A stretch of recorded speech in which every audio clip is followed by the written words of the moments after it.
service chargé de la construction de la route Kasindi-Beni, Butembo-Bunagana-Goma. En cours de route, le général Bombele a d'abord reçu les honneurs militaires au pont Pondwe par l'armée ougandaise.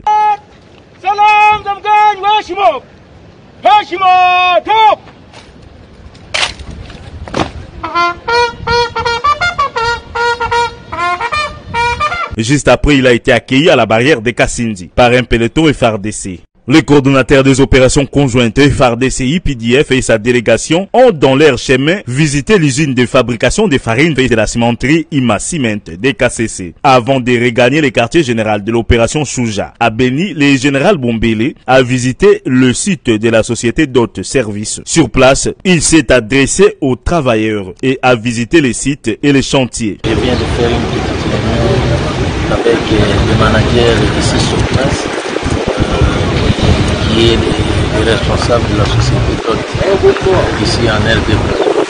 Je viens de faire avec lui un passage en revue de presque tous les paramètres qu'il doit mettre en pratique pour que le travail se fasse à bon escient. Selon les conventions faites avec les deux gouvernements, il y a 40% travailleurs qui doivent venir de la République et celle de l'Ouganda et 60% de la République démocratique du Congo. Je dois veiller à ce que ces quotas-là soient respectés. Sécurisation, il n'y a même pas à s'en faire parce qu'il y aura des troupes ici du secteur opérationnel 1, Sukola 1 Grand Nord, et de l'autre côté ce sera les troupes de Sukola 2 Nord. La cohabitation, elle est vraiment parfaite. Moi, je viens personnellement de l'Ouganda. Je viens de faire 3 jours là-bas. Il faut voir comment est-ce que nous avons été reçus par la population du Fort Portal et de la population de KCC. C'est vraiment une ambiance de convivialité, de fraternité et des deux pays voisins.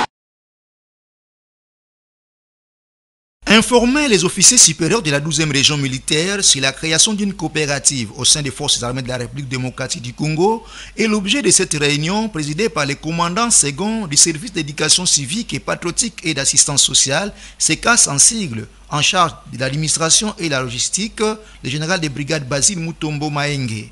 Devant le général de brigade Timothée Mujinga-Minj, commandant second en charge des opérations et renseignements, assima l'intérim du commandant région et le général de brigade José Mbalampindi, commandant second chargé de l'administration et logistique, il explique le bien fondé de cette coopérative. Et cette coopérative dépend de nous-mêmes, donc nous devons contribuer, comprendre que nous devons nous prendre en charge. On ne peut pas tout laisser entre les mains du gouvernement pendant tout ce temps, tout ça non plus. Alors ce qui a été conçu par l'autorité du commandant, du chef d'état général, qui a fait la proposition au commandant suprême, qui a dû gérer ça, que c'était une bonne initiative, une bonne idée.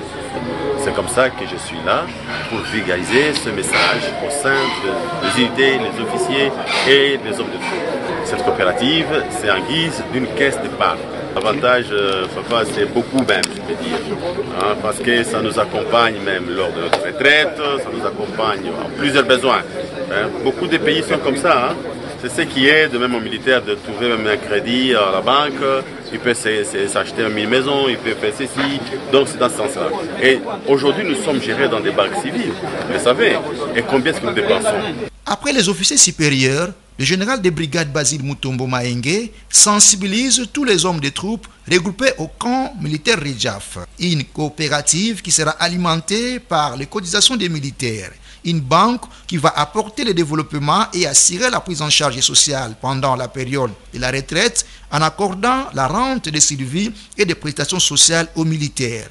Dans ces questions-réponses, les militaires ont eu des éclaircissements sur les fonctionnements et les avantages sociaux avant d'adhérer tous à cette vision. Maloba,